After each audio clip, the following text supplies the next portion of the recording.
Hello everyone. Standard 12th में ओसी में last video में हमने डिपॉजिटरी पार्टिसिपेंट्स किसे कहते हैं और उनकी सर्विस क्या होती है वो हमने देखा था। आज के इस वीडियो में हम ट्रेडिंग प्रोसीजर क्या है अगर हम सिक्योरिटीज़ को लिस्ट इशू करते हैं तब, तो वो हम यहाँ पे देखेंगे। तो few years ago share brokers use to gather in the stock exchange of India at a fixed time. कि यहाँ पे पहले के टाइम में क्या होता था कि कुछ शेयर ब्रोकर्स होते थे, उन्हें एक फिक्स पीरियड में उन्हें स्टॉक एक्सचेंज के साथ कनेक्टेड रहना पड़ता था और जो ट्रांजेक्शन्स जो होते थे वो ट्रांजेक्शन्स को उन्हें डील करना पड़ता था और अलग अलग साइंस जो है वो लेनी पड़ती थी। Now online screen based electronic trading has came into existence in place of all trading systems. Online transactions system is existence in the all stock exchange of India. कि यहाँ पे पहले क्या होता था कि साइन लेनी पड़ती थी, सारी चीज़ों की सारी डॉक्यूमेंट्स कंप्लीट करवाने पड़ते थे, तो एज अ रिजल्ट जो ब्रोकर्स होते थे उनका काम बढ़ जाता था। बट अब यहाँ पे सारी जो सिस्टम्स है वो ऑनलाइन हो गई है। एज अ रिजल्ट सारे जो हमें ट्रांजेक्शन्स करने होते हैं वो सारे ट्रांजेक्शन्स हम ऑनलाइन ईजिली कर सकते हैं। Now, National Stock Exchange and over-the-counter exchange have adopted screen-based online trading system right from the inceptions। कि यहाँ पे नेशनल स्टॉक एक्सचेंज हो या कोई भी स्टॉक एक्सचेंज है वो सारी जो स्टॉक एक्सचेंज है उन्होंने एक ऑनलाइन सिस्टम्स जो हैं वो सारे सिस्टम्स को अडॉप्ट कर लिया है ताकि वो इजीली जब भी उन्हें ट्रांजेक्शन्स करने का मौका मिले तो वो सारे ट्रांजेक्शन्स वो इजीली कर सकते हैं। नाउ जो Bombay stock exchange and national stock exchange have introduce fully automated screen based trading system all over the nation. की यहाँ पे जो हम कह सकते हैं कि बॉम्बे स्टॉक एक्सचेंज और नेशनल स्टॉक एक्सचेंज है उन्होंने fully self automated screen system रख दी कि उन्होंने जो भी शेयर होल्डर्स उन्हें अगर उनका जो अकाउंट उनके जो शेयर्स है उन्हें वो सेल करना हो तो वो फ्रीली जो मार्केट है उसमें वो शेयर सेल कर सकते हैं। Now NEAT National Exchange of Automated Trading and Screen-Based Trading System of Bombay Stock Exchange is known as a BOLT, that means BSC Online Trading। कि यहाँ पे NEAT का मीनिंग क्या हुआ कि national exchange of authority for automated trading and Bombay stock exchange जो है उन्होंने ऑनलाइन सिस्टम के उसे कहते हैं बोल्ट और BSC online trading. Investors can buy and sell the securities online because the internet trading using system. The order for purchase and sales of the security are placed investors through internet such a manner that they can be executed through broker। कि यहाँ पे जो सारे online transactions होगा उसके कारण क्या होगा कि जो भी इन्वेस्टर्स हैं वो सारे ट्रांजेक्शन्स जो है वो ऑनलाइन कर सकते हैं। उन्हें वो परचेस करना हो, सेल करना हो या जितने भी ट्रांजेक्शन्स वो सारे ट्रांजेक्शन्स इंटरनेट पे इस तरह से अरेंज किए गए कि जैसे कि उन्हें लगे कि वो डायरेक्टली ब्रोकर के साथ कनेक्टेड होते हैं। तो अब जब भी जो शेयर होल्डर्स है वो ट्रांजेक्शन्स करते हैं तो ये जो हमें प्रोसीजर दी गई है वो प्रोसीजर जो है वो फॉलो करते हैं ताकि वो इजीली सारे शेयर्स के ट्रांजेक्शन्स वो कर सकें। तो फर्स्ट होता है कि to open the demat account investor has to open demat account with the depository participant because the buying of selling for the only demat securities can be carried out on internet. कि यहाँ पे जब भी हम demat जो भी transactions करते हैं शेयर्स के तो उसके लिए डीमेट अकाउंट होना ज़रूरी होता है क्योंकि जो भी सिक्योरिटीज़ के ट्रांजेक्शन्स है वो सारे डीमेट अकाउंट से होते हैं। ऑर्डर टू बाय और cell Institutional customers who wants to sell securities has to place the order to the broker and purchase and sales price as per the script are to be stated clearly at the time of placing the order. There are two types of order in the purchase and sales of the securities। कि जब भी हम कोई भी investors होते हैं अगर उन्हें वो सिक्योरिटी सेल करनी है तो वो पहले से ही ब्रोकर को बता देता है और जो प्राइस है वो क्लियरली जब भी वो ब्रोकर को सेल करने वाला होता है तब उसकी प्राइस जो है वो पहले से ही मेंशन कर देता है। अब नॉर्मली दो टाइप की जो ऑफर्स होती हैं वो दी जाती हैं परचेस एंड सेल्स के टाइम पे। First is limited order and second is market order. अब लिमिटेड ऑर्डर में क्या होता है कि which order is executed price it is specified by the customers. की एक एग्जीक्यूटेड की जाती है कि प्राइस स्पेसिफाइड बाय कस्टमर्स के हिसाब से जो प्राइस फिक्स की जाती है एंड जो सेल्स एंड परचेस की प्राइस जो है फिक्स होती है। और जो रिटेलर इन्वेस्टर्स होते हैं कि जो फंड हाउसेस होते हैं वो इस तरह के इन्वेस्टर करते हैं कि जहाँ पे पहले से ही प्राइस जो है वो फिक्स हो और उसी प्राइस के अकॉर्डिंग सारे इन्वेस्टमेंट किए जाए। And second is market order कि जहाँ पे मार्केट जो है वो कोटेड प्राइस के अकॉर्डिंग रोज़ की प्राइस जो है वो ट्रेडिंग स्क्रीन पे दिखाई जाएगी ताकि जब भी हमें परचेस एंड सेल करना तो वो हम इजीली कर सके। नाउ हमने ऑर्डर दे दिया, अब एग्जीक्यूशन ऑफ ऑर्डर कि ब्रोकर जो है वो एग्जीक्यूट करता है ऑर्डर्स को receive by the broker. Now broker क्या करता है कि ये सारे ऑर्डर्स जो है वो स्टॉक एक्सचेंज में देता है कि ताकि वो डील करनी हो जब भी ट्रांजेक्शन्स के थ्रू, ऑनलाइन ट्रेडिंग के थ्रू, तो वो कस्टमर के बिहाफ में सारी ट्रेडिंग कर सके, तो कस्टमर्स को कोई भी प्रॉब्लम ना हो और इजीली सारे ट्रांजेक्शन्स जो है वो हम कर सकें। तो इस तरह से जो ब्रोकर है वो ऑर्डर देता है, एग्जीक्यूशन का उससे जो ऑर्डर मिलता है उसको वो एग्जीक्यूट करता है और स्टॉक एक्सचेंज में सारे जो ट्रांजेक्शन्स हैं वो जो हम कह सकते हैं कि जो कस्टमर्स के बिहाफ में करता है। एग्जीक्यूशन होने के बाद यहाँ पे कॉन्ट्रैक्ट नोट की जाती है कि contract note in such that the broker makes a note after buying and selling of securities as per the order of customers. Contract note is a confirmation of the day on the which transaction is deal के। Contract note क्या एक deal की conformation है कि हमने ये जो आपको सेल करने के लिए जो आपने ऑर्डर दिया था उसे हमने इस टाइम में, इस पीरियड में हमने इजीली उसे ट्रांसफ़र कर दिया। नाउ तो generally broker send a contract note to the customers within 24 hours after transactions is deal कि यहाँ पे जब भी ट्रांजेक्शन्स हो जाते हैं तो वो ट्रांजेक्शन्स के 24 आवर्स के अंदर ही वो कॉन्ट्रैक्ट नोट जो है वो हमें मिल जाती है। उसमें सिक्योरिटीज़ कितनी थी, उसका नंबर, उसकी प्राइस क्या हुई ट्रांजेक्शन्स में, कौन से नंबर का ऑर्डर था, कितनी उसे ब्रोकरेज पेमेंट करनी पड़ेगी, कितना उसका टैक्स होगा, वो सारी चीज़ें जो है वो कॉन्ट्रैक्ट नोट में पहले से ही बताई जाती, मेंशन कर दी जाती है। इसलिए हम कह सकते हैं कि कॉन्ट्रैक्ट नोट क्या है कि एक प्रूफ है कि जिसके थ्रू हमें पता चलता है कि हमारे सारे ट्रांजेक्शन जो है वो कंप्लीट हो चुका है। Now settlement of transactions. The settlement of transaction of purchase and sales of securities to the settlement house in Bombay Stock Exchange while the NSCCL National Securities Corporation Limited performs the settlement of transactions done in the National Stock Exchange. Settlement of transactions occurs after a day of transaction or trade. कि यहाँ पे जो transactions होते हैं purchase and sales के जो settlement house की तरफ से होते हैं तो वो बॉम्बे स्टॉक एक्सचेंज में होते हैं और NSCCL दैट मीन्स कि नेशनल सिक्योरिटीज़ क्लियरिंग कॉरपोरेशन में होते हैं। तो वो सारे ट्रांजेक्शन्स की एंट्री हम कहाँ पे करते हैं, जो ट्रांजेक्शन्स होते हैं वो नेशनल स्टॉक एक्सचेंज में किए जाते हैं। Now payment of amount and delivery of the securities.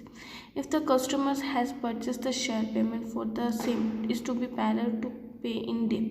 If the shares have to be sold, delivery of share is to be done parallel to pay in the day. कि यहाँ पे customer ने share purchase किए तो उसे वो payment जो है उसके ट्रांजेक्शन्स के नेक्स्ट डे उसे पेमेंट करना पड़ता है और जब अगर वो सेल कर रहा है तो शेयर जो है वो उसे कब देने पड़ते हैं कि जब उसके पास अमाउंट आ जाती है तब। If a customer has to purchase the shares, delivery is done to him pay out on day. अगर कस्टमर ने परचेस किया तो उसकी डिलीवरी उसको नेक्स्ट डे मिलती है। तो इस तरह से सारे ट्रांजेक्शन्स जो है वो किए जाते हैं। कस्टमर्स अबाउट द ट्रांजेक्शन्स कि यहाँ पे ब्रोकर जो है वो पेमेंट मिलने के बाद बैंक में कस्टमर को बताता है कि उसने वो सिक्योरिटीज़ अगर सेल की है, अगर उसने परचेस की है तो वो सारी पेमेंट जो है वो बैंक में कस्टमर्स के बिहाफ में जो है वो कर देता है। और सेटलमेंट ट्रांजेक्शन्स के बारे में जो ब्रोकर जो है वो बता देता है कि आपके जो ट्रांजेक्शन हो उसके सेटलमेंट जो है वो इजीली हो चुके। तो इस तरह से यहाँ पे ये जो सारी मार्केट प्रोसीजर है वो की जाती है कि जो हम शेयर्स परचेस करना है, सेल करना, अगर हम डीमेट ऑनलाइन सिस्टम में कर रहे हैं तो यहाँ पे कोई भी झंझट नहीं होता और हम इजीली सारे ट्रांजेक्शन्स जो हैं वो विदाउट एनी रिस्क हम कर देते हैं। अब हम देखेंगे कि यहाँ पे ये सारी चीज़ों को ट्रांजेक्शन करने के लिए एक रेगुलेशन होना भी ज़रूरी है कि जैसे कि बैंक में अगर हम जाते हैं तो सारी बैंक्स के ऊपर कौन रेगुलेट करता है, RBI that means reserve bank of India सारे रेगुलेशंस करती हैं। एज वेल एज अब अगर हमें यहाँ पे रेगुलेशन करना है तो जो सारे यहाँ पे बॉम्बे स्टॉक एक्सचेंज और ये सारे के ऊपर कौन रेगुलेट करता है, कौन से रूल्स एंड रेगुलेशंस लागू पड़ते हैं, यहाँ पे हम देखेंगे। तो वो हम देखते हैं कि कौन सी ऐसी अथॉरिटी कि जो यहाँ पे इन सब के ऊपर जो जितने भी डिपॉजिटरी पार्टिसिपेंट्स हैं स्टॉक एक्सचेंज के ऊपर कौन रेगुलेट करता है, तो वो है SEBI that means security exchange board of India कि जो एक बोल सकते हैं कि रेगुलेटरी है सारे स्टॉक एक्सचेंज जितने भी हमारे इंडिया में हैं वो सारे के ऊपर रेगुलेशन लाने का काम किसका होता है, सेबी का that means security exchange board of India का। तो अब हम मीनिंग देखते हैं कि SEBI has come into existence as a statutory body on January 30, 1992 under the security and exchange board of India act 1992 के हिसाब से। यहाँ पे सेबी कब आई कि जनवरी 30 में अंडर द सिक्योरिटी एक्ट जो है 1992 के हिसाब से आई थी। And its head office is in Mumbai and it's regional office are else Kolkata, Delhi, Chennai and Chennai. SEBI is a statutory body regulating the stock exchange in India, कि यहाँ पे इसकी हेड ऑफिस कहाँ पे है, मुंबई, और same it is regulatory bodies, मतलब कि उसकी जो रीजनल ऑफिस है वो है कोलकाता, दिल्ली एंड चेन्नई। और सेबी क्या है कि एक रेगुलेटरी बॉडी है कि जिसके ऊपर से ये जो सारी स्टॉक एक्सचेंज है उसको रेगुलेट करती है। तो इस तरह से सेबी की एस्टेब्लिशमेंट होती है। अब सेबी के ऑब्जेक्टिव्स यहाँ पे एक्ट ये जो बनाया गया है एक्सचेंज, वो क्यों बने गए, उसका मेन मोटिव क्या था। तो यहाँ पे सेबी को एस्टेब्लिश में फर्स्ट मोटिव था कि जो इन्वेस्टर्स है उनका इंटरेस्ट कंपनी में मतलब कि बना रहे, वो मार्केट स्टॉक मार्केट को ज़्यादा से ज़्यादा इनकरेज करे कि वो ज़्यादा से ज़्यादा डेवलप हो सके, एंड मार्केट सिक्योरिटीज़ जो है उनको रेगुलेट करना कि ज़्यादा से अगर फ्लक्चुएशन मतलब कि ओवर फ्लक्चुएशन भी ना हो जाए, ओवर डिप्रेशन भी ना हो जाए, इस तरह से जो मार्केट है उसे एक हम कह सकते हैं कि रेगुलेट करने का काम किसका होता है, स्टॉक एक्सचेंज का होता है। अब हम यहाँ पे देखेंगे कि एज अ स्टॉक एक्सचेंज मतलब as a SEBI security exchange board of India कौन से काम करती है, कौन से फंक्शंस करती है, वो हम यहाँ पे देखेंगे। फर्स्ट फंक्शन हमें दिया है कि to regulate the business in the stock exchange. तो स्टॉक एक्सचेंज क्या करता है कि अलग अलग ऑपरेशन जो रेगुलेट्स करता है कि बिजनेस को स्टॉक एक्सचेंज में, और वो मॉनिटर करता है कि जो रूल्स एंड रेगुलेशंस गाइडलाइंस जो हमने शेयर ब्रोकर्स को, सब ब्रोकर्स को, मर्चेंट ब्रोकर्स को दी गई है, वो गाइडलाइंस के हिसाब से काम कर रहे हैं कि नहीं कर रहे हैं। कंट्रोल लाने का काम किसका होता है, जो स्टॉक एक्सचेंज होती है उसका। Second is to protect the interest on the investors, की यहाँ पे मेन फंक्शन क्या है सेबी का, कि जो इन्वेस्टर इन्वेस्ट कर रहे हैं कि उनके इंटरेस्ट को प्रोटेक्ट करके रखना, कि उनका जो इंटरेस्ट है वो कंपनी में मतलब कि स्टॉक एक्सचेंज में बना रहे। Registration and regulations of intermediates की यहाँ पे जो work as a stock exchange में मर्चेंट बैंकर है, शेयर ब्रोकर है या सब ब्रोकर है, सिक्योरिटीज़ की रजिस्ट्रेशन करवाना, उनकी मॉनिटरिंग करना, ये सारे काम कौन करता है, सेबी करती है। कि जो सब ब्रोकर्स हैं या उन सारे लोगों को रजिस्ट्रेशन करवाना ताकि एक प्रॉपर एंड सिस्टमेटिक वे में काम हो सके। म्यूचुअल फंड्स को रजिस्टर करवाना और उनके ऊपर रेगुलेट करना, कि जो म्यूचुअल फंड्स होते हैं उनके ऊपर रजिस्ट्रेशन एंड रेगुलेशन का काम कौन करता है, सेबी करती है। टू प्रिवेंट फ्रॉडेंशियल ट्रेड, कि अगर ऐसा है कि कोई भी ऐसे फ्रॉडेंशियल ट्रेड्स होते हैं तो उससे बचाना और उससे प्रोटेक्ट करना, ताकि जो इन्वेस्टर्स हैं उनका इंटरेस्ट जो है वो बना रहे कंपनी में या स्टॉक एक्सचेंज में। इसलिए वो जितने भी फ्रॉडेंशियल ट्रेड होते हैं उसके ऊपर प्रोहिबिशन लाना और एक प्रॉपर स्टेप्स लेना कि कोई भी फ्रॉडेंशियल ट्रेड्स जो है वो यहाँ पे ना हो सके। Sixth point is to cancel the registration of brokers. It cancel the registration of share broker who do not follow the rules guidelines determined by the SEBI and fail to provide necessary information to the SEBI. कि अगर कोई share broker ऐसा हो कि जो proper जो सेबी की guidelines है वो गाइडलाइंस को फॉलो ना करे या जो भी रूल्स दिए गए वो रूल्स को फॉलो ना करे, तो उसका जो रजिस्ट्रेशन है वो कैंसिल करवाने का भी हक किसे होता है, जो हमारे जो सेबी है उसे।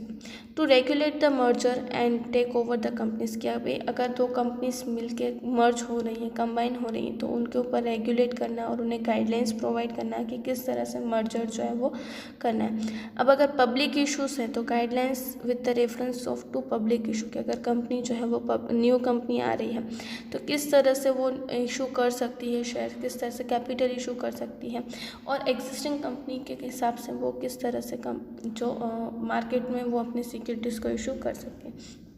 Now, self-regulation. SEBI is active for the self-regulation followed by the intermediaries of the stock exchange. It encouraged the intermediaries to promote their professional unions.